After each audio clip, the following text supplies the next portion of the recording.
Bonjour, c'est vraiment une joie pour moi de vous retrouver. On est dimanche 21 avril et donc c'est notre 21e jour de notre challenge de la Pâque jusqu'à la Pentecôte. Et donc vous savez que les dimanches, du coup j'ai l'habitude en fait de partager un chant avec vous pour remercier le Seigneur qui se reposait le 7e jour lorsqu'il a créé le monde. Mais aujourd'hui ça va être un petit peu différent. Parce que j'étais donc à l'église tout à l'heure, et avant d'aller à l'église, j'ai l'habitude de prendre la Sainte Seine. Donc c'est un temps particulier, un temps de communion particulier que je prends avec le Seigneur mon Dieu. Et j'ai l'habitude également, en prenant ma Sainte Seine, de prendre le passage qui est dans Jean 6 au verset 56. Et c'est Jésus qui parle et qui dit « Celui qui mange ma chair demeure en moi et je demeure en lui. » Et j'ai vraiment l'habitude de prendre ce passage à chaque fois que je prends la Sainte Seine pour vraiment remercier le Seigneur de ce qu'il nous a donné son corps, qui nous a donné son sang, parce que nous avons la victoire à cause de l'œuvre achevée de la croix. Et qu'à chaque fois que nous prenons la Sainte Seine, nous nous remémorons que Jésus-Christ est mort à la croix de Golgotha pour nous et qu'il a remporté la victoire. Et donc ce matin, je prenais ce passage et ça m'a touché et le glorieux Saint-Esprit a commencé à me parler à ce sujet. Et donc Jésus a dit, celui qui mange ma chair et qui boit mon sang demeure en moi et je demeure en lui. Et c'est comme si, en fait, il y a comme un échange. En fait, nous, on vient demeurer en Jésus. Nous venons demeurer en Jésus et lui, il vient demeurer en nous. C'est-à-dire, tout ce qui était en nous, dont nous ne... Qui nous empêche, en fait, toute lutte, toutes ces choses qui nous tirent en arrière, en demeurant en Christ, nous venons mettre ça vraiment à ses pieds. Et au-delà de ça, j'ai dit, bon, c'est vrai, Père, comme l'apôtre Paul dit, Christ en nous, l'espérance de la gloire. Donc, Christ vient demeurer au-dedans de nous. Et c'est lui qui fait son œuvre à l'intérieur de nous. C'est lui qui nous donne la force, en fait, par son glorieux Saint-Esprit, de vivre la vie chrétienne et une vie chrétienne victorieuse. Donc vraiment, je me réjouissais parce que cette parole est tellement riche. Mais là où vraiment le glorieux Saint-Esprit a attiré mon attention, c'est pas quand Jésus dit que lui, il est en nous, mais que quand nous demeurons en lui. Et là, c'est comme si mes yeux s'ouvraient, mon esprit s'ouvrait.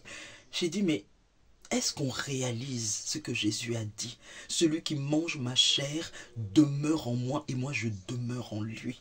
Donc nous demeurons en Christ. Quoi que nous fassions, c'est-à-dire quand nous prions, il faut prendre conscience que nous sommes en Jésus-Christ et nous prions à partir de Jésus-Christ. Quand nous prions, quand nous jeûnons, quand nous louons, quand nous adorons notre Dieu, quand nous faisons preuve d'obéissance, nous sommes en Christ, nous sommes dans Christ. C'est-à-dire que en Christ et nous, il y a, excusez-moi le terme, nous sommes confondus. Voilà, nous sommes confondus avec Christ. Et qu'est-ce que Jésus-Christ dit, par exemple, comme quand il était devant le tombeau de Lazare? Il a dit, Père, je te remercie de ce que tu m'exauces toujours. Donc même quand nous prions en Christ, parce que nous demeurons en Christ. Donc quand le Seigneur entend nos voix, en fait, même le Dieu Tout-Puissant doit se demander, mais est-ce que c'est grâce qui prie ou est-ce que c'est Jésus qui prie? Et en fait, le glorieux Saint-Esprit m'a expliqué ça, il dit, mais est-ce que tu réalises?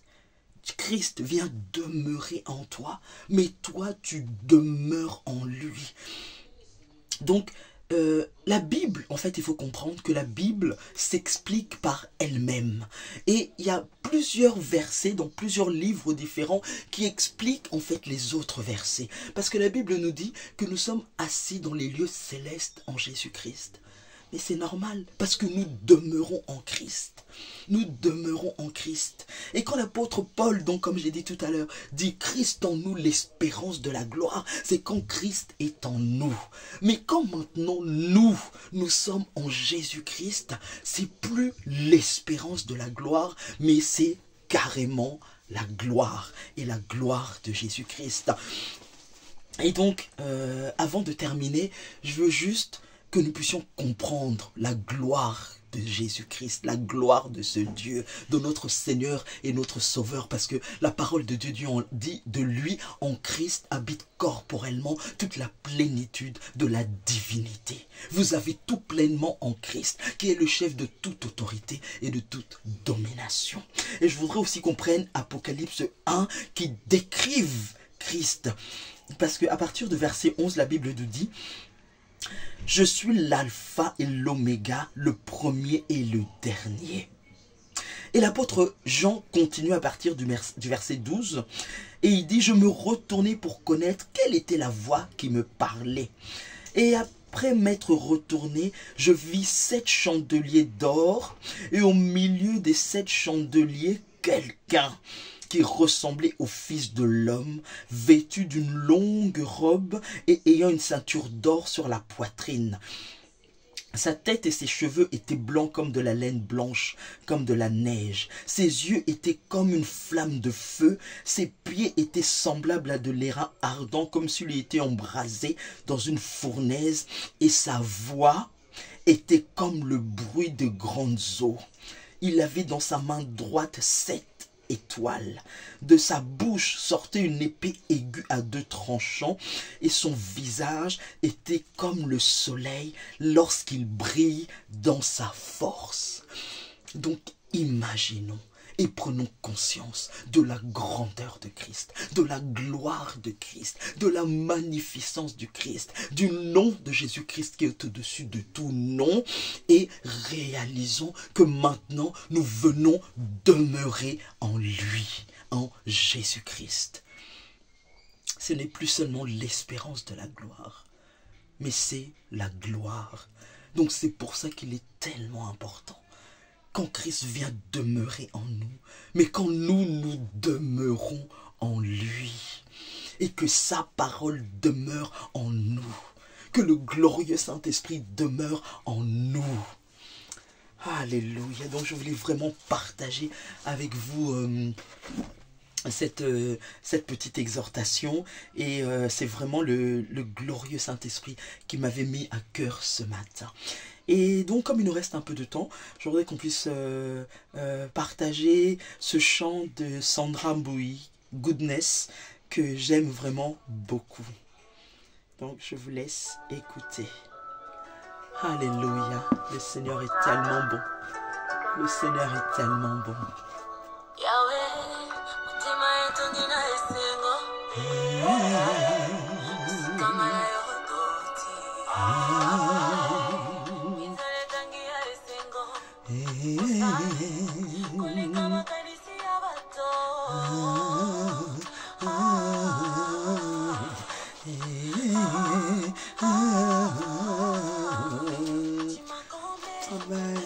Qui te porte, amen. Seigneur, tu as ôté ma honte, tu m'as revêtu de ma plus belle robe. Ici,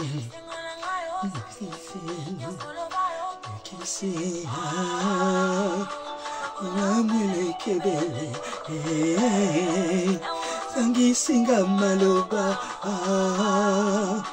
bola mwele kebele, ewe sangisinga maloba. Alléluia. C'est vraiment un chant de remerciement, parce que le Seigneur est tellement fidèle.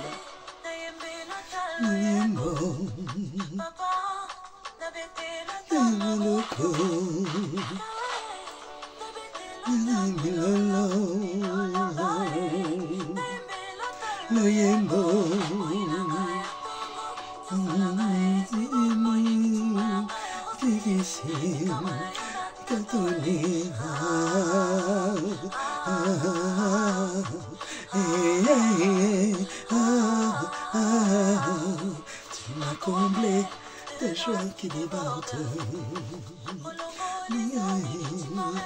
Ma plus belle robe. Qui c'est? Qui c'est?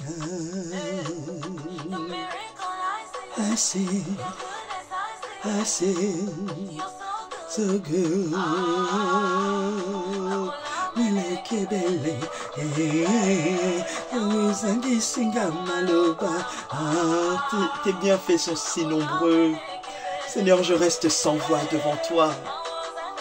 Je reste sans voix devant tes merveilles, papa.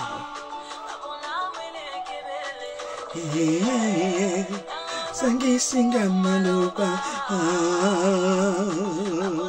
Lekebele, Yahweh, Zangi Singa Maloba.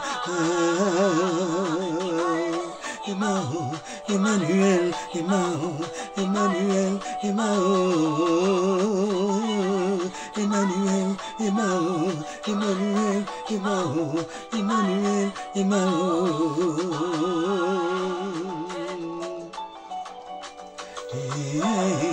Yahweh, Zangi Singa Maloba. Kola mwele kebele. Yahweh, Zangi Singa Maloba. Alléluia. Voilà, je voulais partager ce chant avec vous parce que c'est vraiment un chant de remerciement et c'est un chant que j'aime beaucoup. Vraiment que le Dieu Tout-Puissant vous bénisse, qu'il vous comble et que la semaine qui commence soit vraiment une semaine de bénédiction pour vous. N'oubliez pas de toujours consacrer la semaine. Porte et levez vos linteaux et levez-vous, porte de la semaine qui arrive, que le roi de gloire fasse son entrée. Amen.